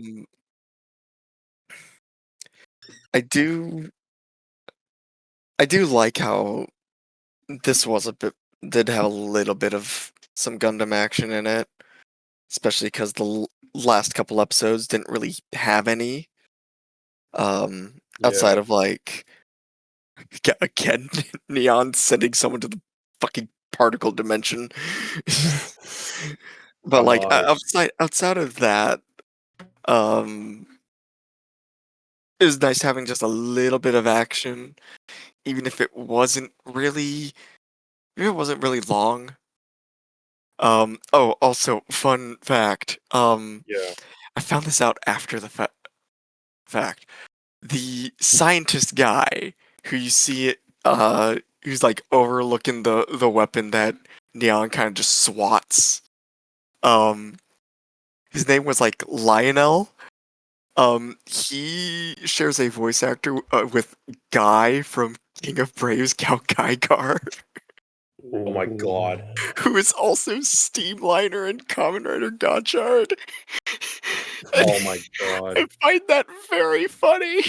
That his two most recent roles is a train and a guy whose name is literally just Lion. So Probably got next- reference. come back next year when he exclusively voices a singular drill. Oh He's my god. also he's also Ultraman King and Ultraman Jeed. Of course he is. And he also does the voice for the Jeed Riser overall. Jesus. We also no. Go ahead. But I don't. I think it's because we watched it like a while ago, and my memory tends to be just all over the fucking place half the time. I don't quite remember a whole lot. I know a lot of people talked about episode 10, and like a lot of the parallels between how Nyaan is treated over Machu. How Machu, despite being a prisoner, does have like a lot of freedoms. Yeah. Compared to Nyaan, who isn't a prisoner but doesn't have a lot of freedoms. Yeah, because she's Um, been trying to be groomed by Kycilia, she's or she's Kycilia's being trying to groom her. she's being groomed. Um, yeah, I do think this episode's strongest bit was the end with the big cannon and the GQuuuuuuX just kind of lowering itself from the roof. Other than that, that's really all I've got. I don't remember episode 10 a whole lot. I do want to point out, what was that character that's totally not Char called again? Not Char. Gar Gagagol. No, seriously, what was he called? I don't know. Furbus? Remember El it's a name. Choplin Chapalapa. Blah, blah, blah, blah. No, really, Shirozu. what is it? Shirozu? We hear Shirozu speak for the first time, and it's literally Char's voice actor.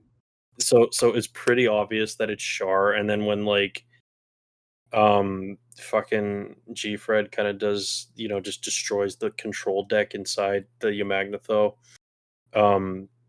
we see Shirozu, not Char, kind of do a quick little slick escape, just so that you could be like, oh, look, he's not dead. Form your theories in the comments below as to who this character is. By the way, not Char, which very obvious it's Char. And we learned that in episode 11. Oh boy. This is it, guys. We're at the finale. But not the finale did finale. it. We're at the finale of the podcast, not the finale of the finale of the finale. Alpha Side, episode 11. Bear with me, a lot of shit happens in this episode.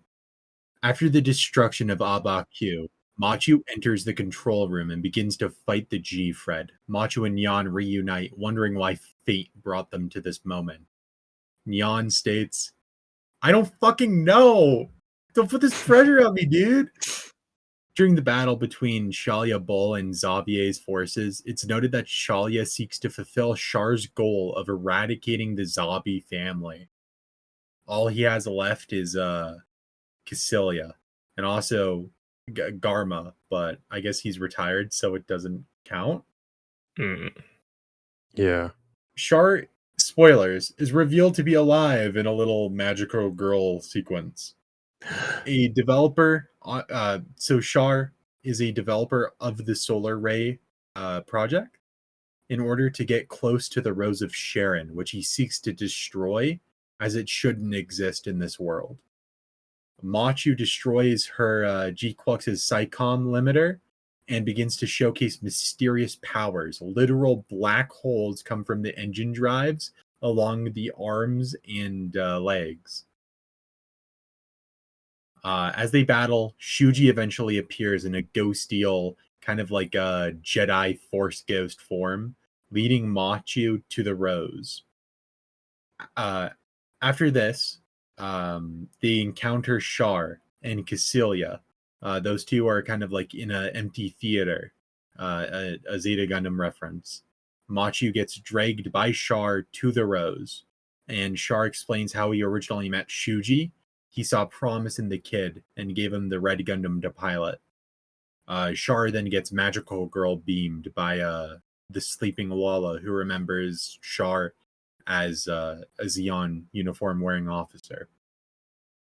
Kycilia threatens to shoot Machu, and in her defense, Nyaan shoots Kycilia, fleeing back into the G-Fred and kind of like fucking off. A mysterious light begins to emanate from the Rose's chamber as Machu removes its inhibitors. The chant of Lala could be heard. Shuji, in new type space, claims he must erase the world that Lala has created, summoning the RX-78 Grandpa Gundam. Yeah. So and then in my notes it says Beton's The Time starts playing. I love the time. I got so fucking sleepy writing these notes, dude. So yeah, that's kind of that's like the big thing everyone's talking about with this episode. This episode was huge. It made ripples in the community. kind of making the series more divisive because some people are like, oh, they're bringing back the original RX-78, but then you have just the fucking just the gravitas of that scene. We just got to get that out of the way. We got to talk about that scene of Char becoming a magical girl. No, of the RX-78 coming through the portal with Beyond the Time. It is hype moments aura the world has ever seen. My favorite thing to come out of this has been all the edits people have been doing of certain mobile suits coming out. We've seen Idion, really buff Orga from Iron Blooded Orphans. We literally did one. I did one. literally edited it immediately after watching the episode.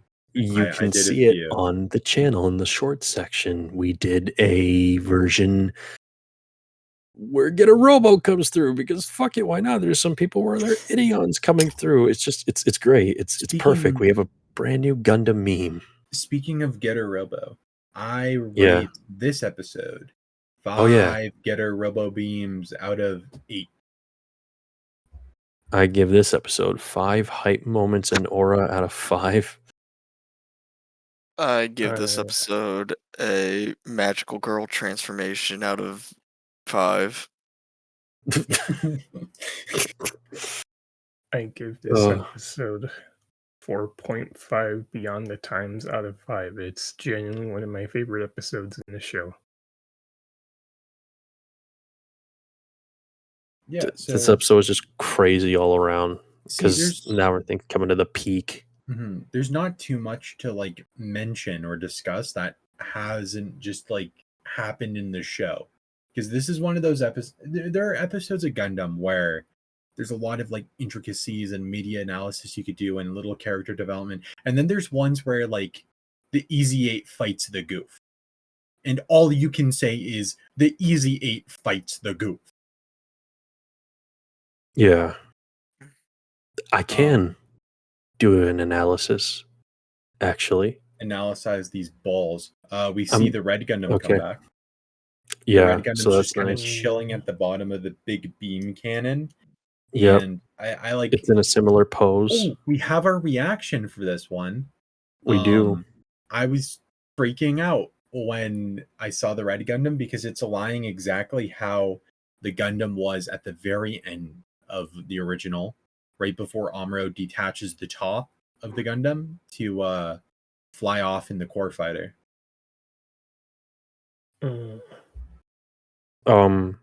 There's that, and the area that it's in is very similar to the area in which the iconic final shooting happens. I'm excited to see what we do with that. If they're going to make the RX-78 do a final shooting in the next episode, or if they're going to make the GQuuuuuuX do it.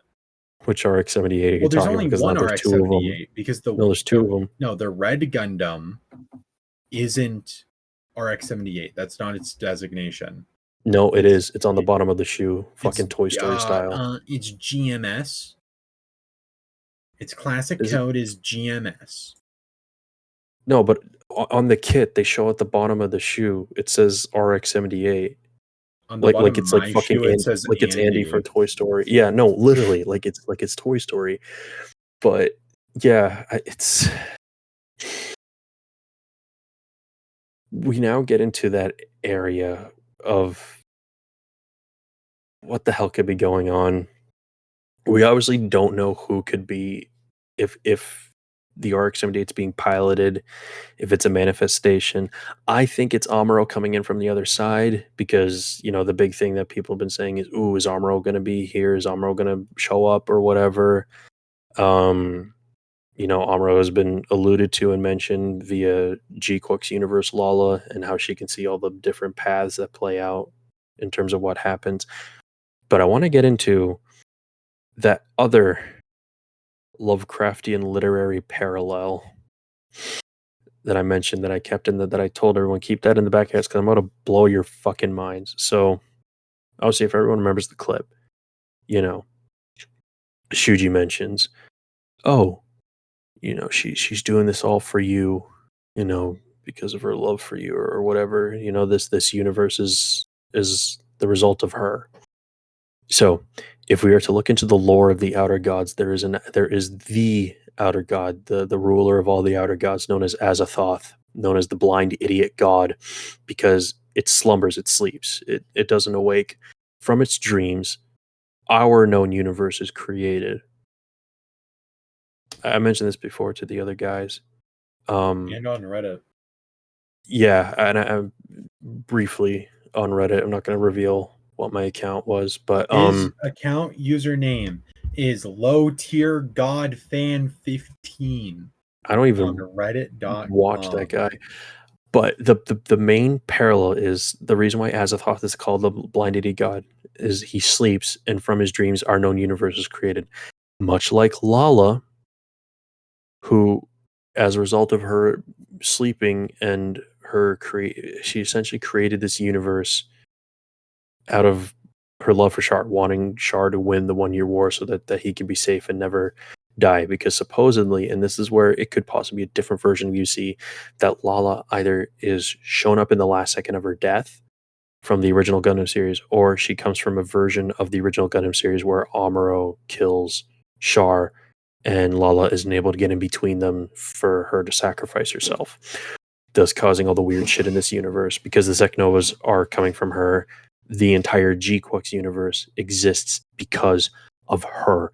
If she is to be disturbed or woken up or removed or killed, right? If she's destroyed, the universe stays. But if she gets rescued, essentially woken up, the GQuuuuuuX universe ceases to exist. Because it's all because of it's because of Sharon Lala that the GQuuuuuuX universe is even able to exist. That was the parallel I wanted to point out. And what happens, very notably, towards the end of this episode? Lala starts waking up, Lala opens her eyes. and that's when big Zeknova shit starts happening, and the RX-78-2 starts coming through. So yeah, I think it's Amuro. Some people are saying it might be CCA Amuro. Because, you know, a lot of people are pointing out that Axis Shock is much like a Zeknova, in which they disappear. There's in the recording, there's a joke that Ferbs and I made that the watch order of Universal Century is Gundam. If you're watching the story of Amuro Char, it's Gundam, Zeta Gundam, Double Zeta, Char's counterattack. And then, because of the implications of what happens at the mall, ALC encounter, because it's implied that Char and Amuro end up in a real life mall after they experience Axis Shock, and that's where TikTok Lala is. And then another big Zeknova happens at the end of the ALC encounter, so then it could be implied that they end up in GQuuuuuuX. So the watch order is once again Gundam, Zeta Gundam, Double Zeta, Char's counterattack, ALC encounter, which is the mall short, then it's GQuuuuuX. If you want the full story of Char and Amuro. And then if you want to be saucy, it's also Top Gear. Yeah, in Jurassic Park, because it's a good movie. In Jurassic Park, am I the only one who knows the nuances between that fucking chart? So yeah, there's just a lot of crazy shit. And it's one of those things where I think, you know, with a premise like shit is coming in from a different universe that is either the original Gundam series or is like the original Gundam series, you could either fumble the bag completely and not really do a whole lot with that premise, or you go all the fucking way and you just say fuck it, the original RX-78 is coming through, and that's what they did. And much like we're getting a lot of Eldritch God shit here, the RX-78 is kind of being portrayed as the universe ender. It's our final boss for the show. So yeah, this is fucking crazy. I'm gonna stop talking now because I've said enough. I've said too much. I'm saying a lot here. I like how experimental the episode goes, and I really like getting to know more about the I don't know if dichotomy is the right word, but like the insight of like how Machu sees things, how Nyaan sees things, how Shiji sees things, how Char sees things, and even like the side characters, and all just kind of comes together in this uh big reveal of like the true Zeknova. and this alternate universe Lala being behind it all. And then one side comes to blow with another side, and it kind of puts you into this area where it's like, where are things going to go from here? Where is this really going to end up going? And I think that's a very intriguing way to like lead into a finale. Yeah, it's leaving a lot of room to grow. I do want to point out because a lot of people are like, well, because one of the things that people wanted was to see Sayla pop up, and she does pop up, but you kind of see her face obscured. She doesn't talk, and more so pointing to this essentially being all of Lala's dream, this universe. Much like how if we were to dream up a person we barely know, our subconscious will kind of try and fill in the gaps, but you're not going to really be able to form a complete image or visage. So the possibility exists that Lala can only dream up Sayla based on only what Shar may have told her about his own sister. So she's just trying to fill in the gaps and the details. That's probably also why it's not the new Gundam that pops through when Beyond the Time, because Beyond the Time can be universally used, but it's mostly associated with Shar's counterattack. That's why the RX-78 comes through looking like the RX-78, and it's not the new Gundam because this instance of Lala, which is from at this point original Gundam in this case for the sake of this conversation, has only seen the RX-78. She's still alive and hasn't died yet. She hasn't been able to transcend time as a spirit. I think that I don't think it's Lala summoning the RX-78. I've talked about this before with you guys, because Shuji literally says, I'm going to destroy the world she created. I think that's him conjuring the RX-78 to like just fucking kill everyone. I think he might be co-opting the power of Lala in order to do it because he is from the other side. But also the fact that Shuji is from another world, presumably the world that Lala is from, is kind of fucked. Because he probably came through during that first Zek Nova, that huge passive energy. Because we finally have it explained what a Zek Nova is. And a Zek Nova is just a massive transferal of cosmic energy. So it's like miniature Big Bangs, kind of. You could think about it in that exchange. That it's literally just like a massive exchange of energy visualized. So it's the transfusal of an atom, which is that's kind of concerning, seeing as Lala could just shoot them off if she wanted to. Yeah. So now it becomes this thing of like, okay, if they want to, if in order to save Lala, she needs to go back.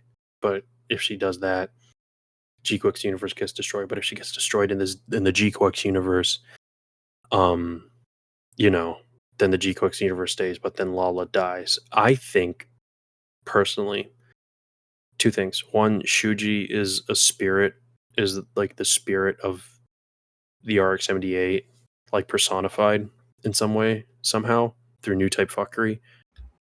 And I also think that it is one of those things where it is more than likely Lala in her last second of death, like just before the split second before the beam saber stabs the Elmeth. Because they could easily explain that. And that's why I'm still leaning towards it might be original Gundam.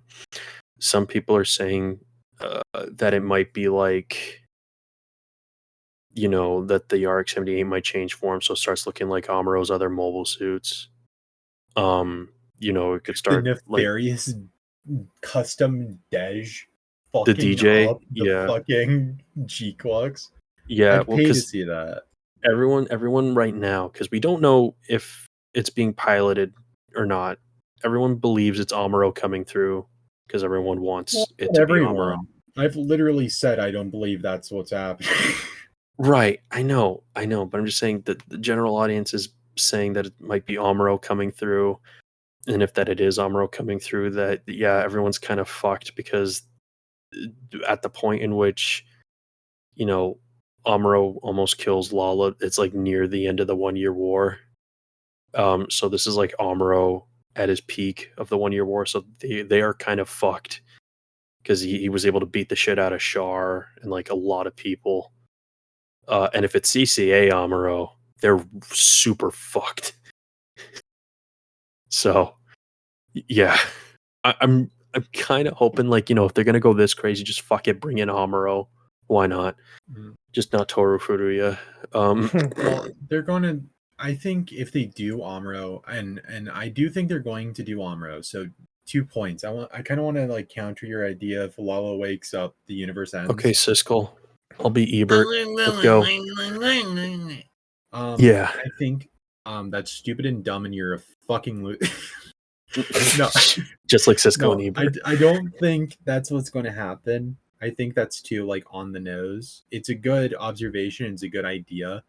And I could see that happening. I just don't think that it is going to happen, because then it'll become a thing of like Machu's fighting to protect Lala, but then she has to decide: do we save the person, or do we decide to save the entire galaxy?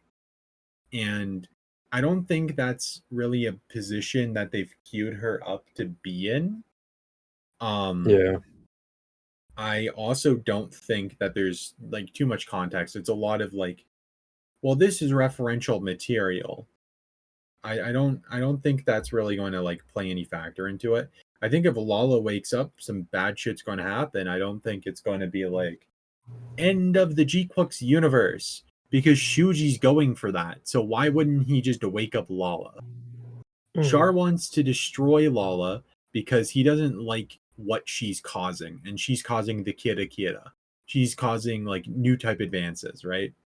Yeah. She's fucking with space-time continuum and bringing things into other, or bringing other things into this universe that they can't control. And then Shuji wants to destroy the world that Lala has created, i.e. all of the advancements, all of the Kira, basically just destroy everything because the Elmeth came to that world. I think the ending of the show is going to be Machu fighting for this continued salvation of the world that she's in, while also acknowledging that it fucking sucks. But that's all they have. Yeah. I also think Amuro will appear at some point, but not in the Gundam. Once the Gundam's defeated, if it does like a last shooting or fucking explodes or something, right? I think Amuro is going to be the one who wakes up Lala, and that's where we're going to get the new permanent voice actor for Amuro. Yeah. Because they're going to have to recast Char, and they're going to have to recast Amuro at some point. Char's already been recasted. We don't know if this is his permanent voice permanent actor. Okay. Well, see, if we're getting into we're revealing who the new voice actor for Amuro is. Wasn't the development of GQuuuuuuX like happening before even GWitch started? It was happening at the same time as GWitch. Right, so at the same time, which was before the Toru Furuya stuff came to light. Animators for GQuuuuuuX have said that they literally just finished the last episode a few weeks ago. Interesting. Like, a voice actor change is something that you can do along the animation process, especially if it's a cameo for like a minute at the end of an episode. Well, I'm not saying that they like that Toru Furuya was in this, but I'm saying I don't think they like decided to use this as a means to unveil the new voice actor. But I think they didn't know. It could be one that they do, and they could if there's positive reception to a new voice actor for Amuro, they could do it that way. And I think he's going to pop up at the end and guide Lala out of this universe, and then the GQuuuuuuX timeline is going to end with Machu and Nyaan going to the beach. I could see that happening, because I was talking to one of my friends and they're saying like, oh, Shuji might be a clever sidestep for not having used Toru Furuya as Amuro, and I'm like, nah, that's definitely not why Shuji's there, because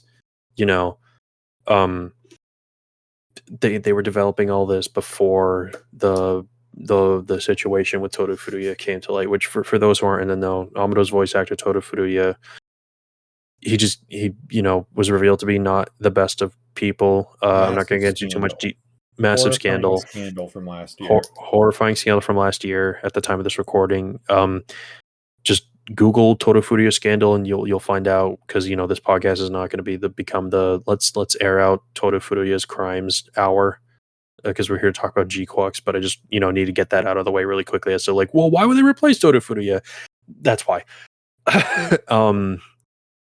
Yeah, I think because if it's not, if it's like a metaphorical manifestation of the RX-78, I could see it how it wouldn't be Amuro in there. But if it's like a literal mobile suit, like this is a real physical, tangible mobile suit, not just like a concept that came through the portal, someone's got to be piloting it, because the RX-78, if it is a physical, tangible mobile suit, the RX-78 does not have that type of like psychic communication system or Psychomu frames, whatever. It just has the electromagnetic frame to have faster reaction time to keep up with Amuro's control. So that means, who else could be behind the RX-78 except Amuro, unless it's Sayla. But come on, let's be real here. Yeah, Sayla shows up just to fucking wreck house one more time. Some people are saying that Komali might be Sayla, but she dyed her hair to go into hiding. No. That I think that's stupid, yeah. That's just one of those other things. But yeah, See, I think I wanted to mention this a little bit ago, but I think the fact that Sayla doesn't say anything, like she just shows up randomly and has like a spontaneous cameo and doesn't do anything of note, is very fitting Sayla Mass after original Gundam, because of schedule conflicts. Sayla's voice actress doesn't really pop up much in the Universal Century. That's why her character kind of just like goes off to the wind, right? She shows up in Zeta and she shows up in Double Zeta, and she does talk in Double Zeta.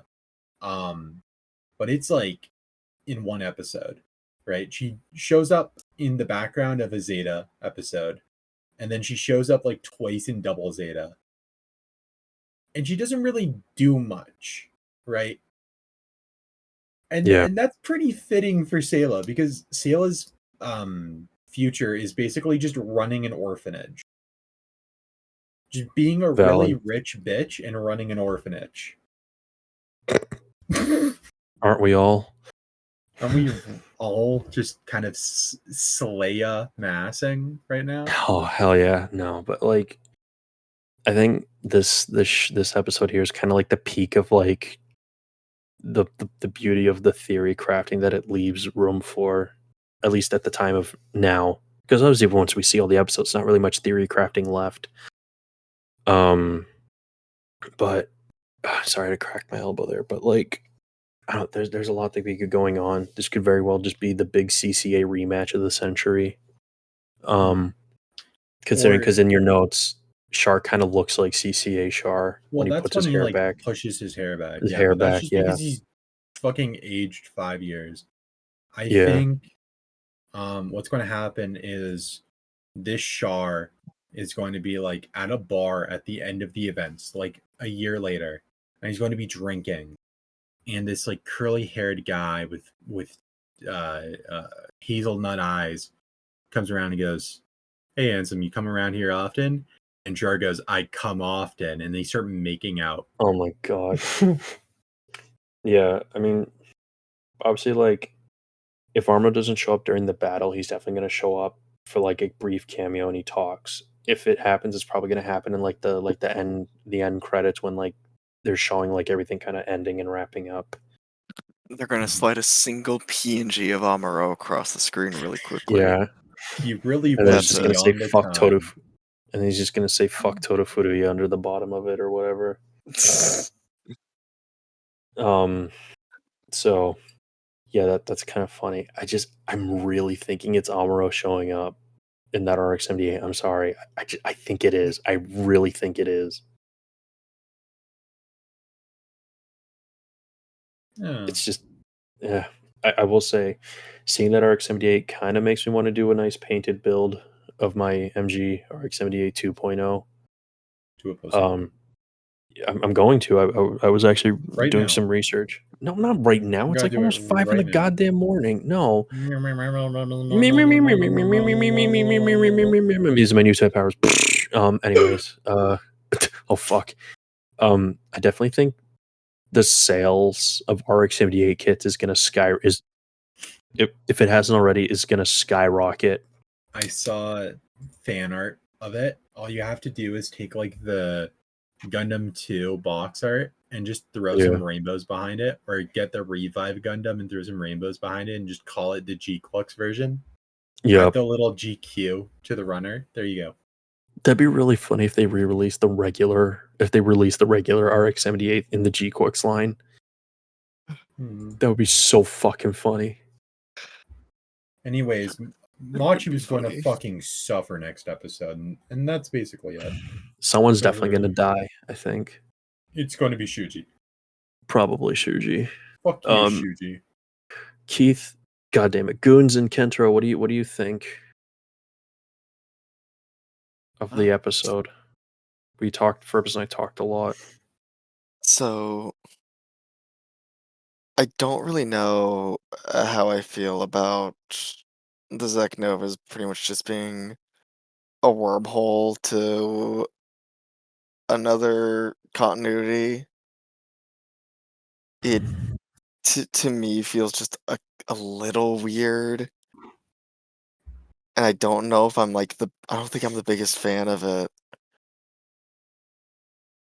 Valid. It really just kind of seems like oh shit, we need a big final villain for our characters to fight. What should we do? What can we do? And some guy was like, and everyone was like, that man is a genius. It's like Uncle Phil and Fesh Pins. Bring him back, bring him back, bring him back. I don't know, it just kind of feels a little weird in a show like this to just suddenly go, actually guys.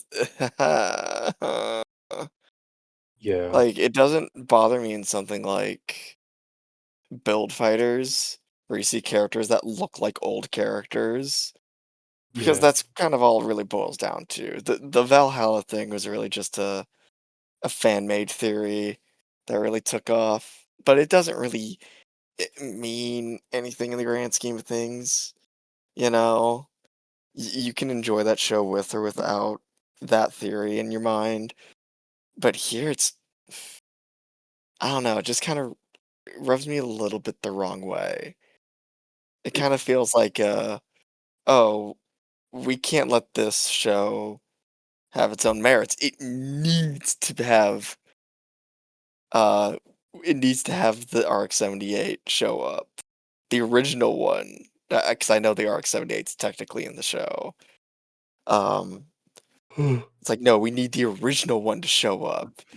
It's like, it kind of reeks of that thing certain shows do where it's like, oh, we're dropping in viewers. What do we do? I got it. Just reference old thing. The old thing will get them to talk about it. It kind of has that same. Doctor Who. Just like It kind of Doctor has Who. that same stench to me of just people aren't invested. What do we do? Old thing. Instead of just like side of the coin. Yeah. letting the show do its own thing. Because I don't it didn't need to be connected to the like original Universal Century. So it just feels really weird for it to now at the very end. Oh, it's connected to the Universal Century. And I didn't really feel this when we had the Rose of Sharon have like a second Lala in it, but after seeing the RX-78 and kind of sitting on it a little bit, I don't know. I kind of just wish this show just didn't do that. Fair enough. It doesn't really. To me, it just doesn't feel like they're confident enough in the show to stand on its own legs with its own ideas. It needs to have the other shows come in. I can understand that. On the subject of the Valhalla theory, one of the things I mentioned in the reaction was, "Is this where everyone ended up after the Axis shock?" Oh yeah. I don't know if that's likely or not. Maybe Char gets to end up in this weird heaven or whatever where he wins the 1 year war. Lala's here too. Amuro comes in. I don't think it's likely that that's the Axis shock. Bitch, that exists Valhalla. already. It's called Gundam Build Fighters. Yeah, I know. Well, it doesn't imply that Amuro and Char showed up from the Axis shock into Build Fighters. I mean, hell, the Char that pops up in Gundam Build Fighters is Quattro Bashina. Char. It's whatever. We're not. Never have shown you the ALC. Never have The- shown you the ALC encounters, man. Well, listen. Maybe this is where they duke it out one last time, and then everything turns back to normal. I don't know. You I'm gotta just here for stop the ride. ranting, Mr. Sleepyhead. I'm fine. Mm-hmm. Kentaro, it is your turn. Meanwhile, Kentaro. Kentaro. Yeah, like low key, I'm so close to falling asleep. Okay, I think we should just call it. Does All right, Kentaro want to everyone. give his truncated? All right, everyone. Thank you very much. We love you. We love you. We love you. We love you. We love you. Make sure to smash God, that the like pain and is subscribe immense. button and Mm. follow Wallow for more Tinkle Winkles in your inbox every Nyaan. Upcoming, we'll be back on track for the final episode. Who would have thought? Maybe. Maybe. I think we should. It should be fine. If I can be bothered to edit. And then we'll do a post-mortem of the series as a whole now that we have like all the pieces of the puzzle. And then the cock breaker torture session. Yippee!